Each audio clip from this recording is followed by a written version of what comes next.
Good morning sir. તમે મારા મમ્મીને અડધો સાંધો બદલવાનું ઓપરેશન સમજાવ્યું છે. મારે આખા સાંધાનું ઓપરેશન કરાવવું છે. ભવિષ્યમાં મારે પાછો અડધો સાંધો બદલવો તો ખરી ને?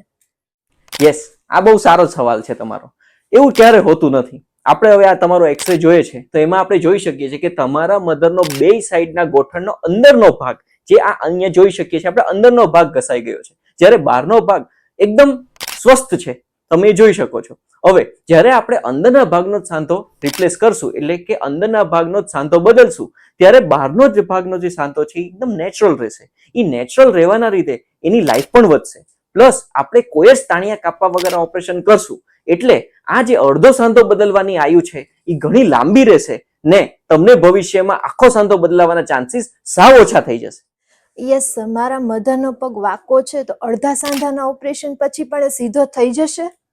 આ પ્રશ્નનો જવાબ આપણે આપશું. તો અડધા સાંધો બદલવાનો મતલબ શું કે અડધો સાંધો જે બાજુ ખરાબ થઈ ગયો છે એ બાજુ સાંધો ઘસાઈને સંકોચાઈ ગયો છે. હવે જ્યારે આપણે એનો અડધો સાંધો બદલશું ત્યારે એ જે ભાગ છે એને આપણે પૂરી રીતે ભરી દેશું. એનાથી શું થશે કે તમારો પગ જે ઘસાવાના લીધે વકો વળી ગયો છે એ એટલો જ સીધો થઈ જશે, એટલે તમને ચાલવામાં જરાય તકલીફ ન પડે તથા તમારો નેચરલ નીનો શેપ પાછો આવી જશે.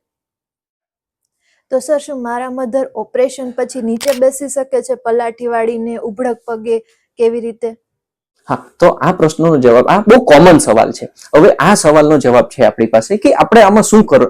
જનરલી જ્યારે અડધો સાંધો આપણે બદલીએ છીએ ત્યારે જેમ આપણે વાત થઈ એ નેચરલની રિપ્લેસમેન્ટ કહી શકાય કે જેનાથી ખાલી ખરાબ ભાગ આપણે બદલીએ છીએ, જેનાથી કોઈ તાણિયા કપાતા નથી, નાનામાં નાનો ચીરો છે, કોઈ સ્નાયુની કાપકૂપ થતી નથી. એટલે એનાથી 100% નીચે બેસી શકાય, ઉબળક બેસી શકાય, પલાઠી વાળી શકાય ને તથા આગળ જતી લાઈફમાં 100% રિઝલ્ટ આવવાના ચાન્સીસ છે.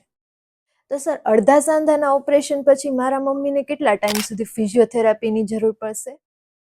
યસ, હવે અડધો સાંધો બદલ્યા પછીની વાત છે જ્યારે, તો ત્યારે એમ કહેવાય છે કે કોઈ ફિઝિયોથેરાપીની જરૂર હોતી જ નથી. પણ આપણે રૂટીન ફિઝિયોથેરાપી 5 to 10 ડેઝ કરો એટલે એ મોર ધેન ઇનફ થઈ જાય છે. કેમ? તો જ્યારે આપણે અડધા સાંધાની વાત કરીએ ત્યારે એ નેચરલની રિપ્લેસમેન્ટની વાત કરીએ છીએ કે જેનાથી કોઈ સ્નાયુ કાપવા વગરની સર્જરી છે. તો એના લીધે 100% તમને ખાલી 5 થી 10 જ દિવસની ફિઝિયોથેરાપી મોર ધેન ઇનફ કહી શકાય કે ન કરાવો તોય ચાલી શકે એમ છે.